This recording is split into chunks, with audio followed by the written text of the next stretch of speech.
Everybody has a hard luck story from some point in their lives. Well, most people anyway. I was in a bad way for money. My rent was past due. The utilities were coming up, and my hours at work had just been cut in half due to downsizing. Yeah, things weren't looking good for me that month, and I was on the lookout for any way to make money. Any way that was legal, that is.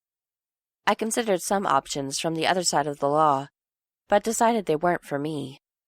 They all seemed like things I'd get trapped in, so I stayed on the legit side of things. Well, some things I did were borderline, at least in my mind.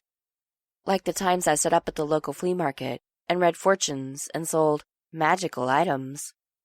I even went through a phase on Etsy in which I sold handmade, crocheted jar toppers and scrubbies for the kitchen, dubbing them as kitchen witch must-haves.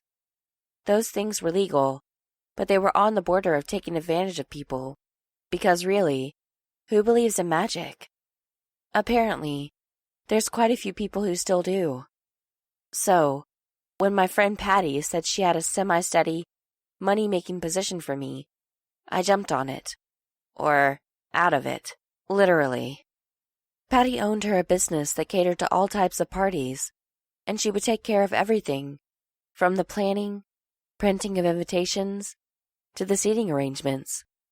She even branched out and started taking on the food and drinks for parties too. This provided lucrative for her and her employees. She shared the wealth instead of becoming rich, while her employees ran around, disgruntled and staying in poverty or just above, as so many business owners do. So, Patty called me up with a job offer. It wasn't my ideal job, but I agreed to give it a try, because she promised that I'd love it. Not to mention, there was always the potential for tips, which I would be allowed to keep and didn't have to turn in at all. I went to Patty's work, Perfect Party by Patty, and went to her office. Okay, I'm here, Pats. Give me the lowdown on this job.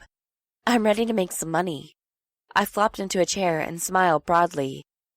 Patty slid her glasses off her nose and let them swing back and forth by the earpiece between her finger and thumb. You didn't put on your makeup? And what's with the hair in a ponytail? She grinned and stood. I didn't know I was supposed to get all gussied up for this job. I thought it was helping set up for a party or maybe catering. I was confused. Laughing, she shook her head. My. You, my dearest friend. You are going to be the main attraction at a bachelor party tonight.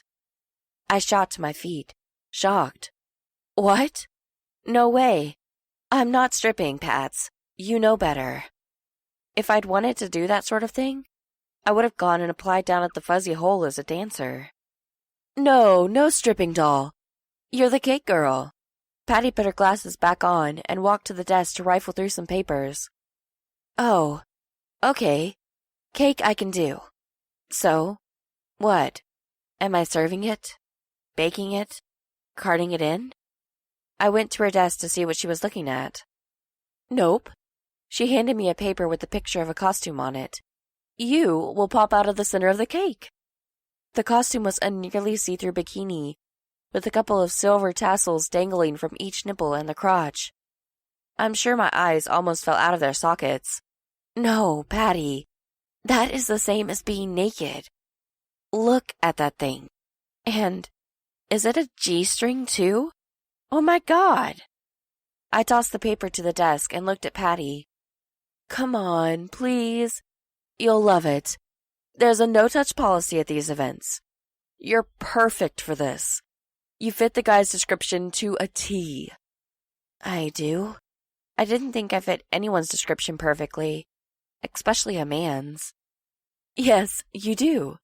She handed me the order intake. It was true. I did fit the description. Say you'll do it. Otherwise this bachelor will be out of a lot of money and have no sexy girl to jump out of the cake.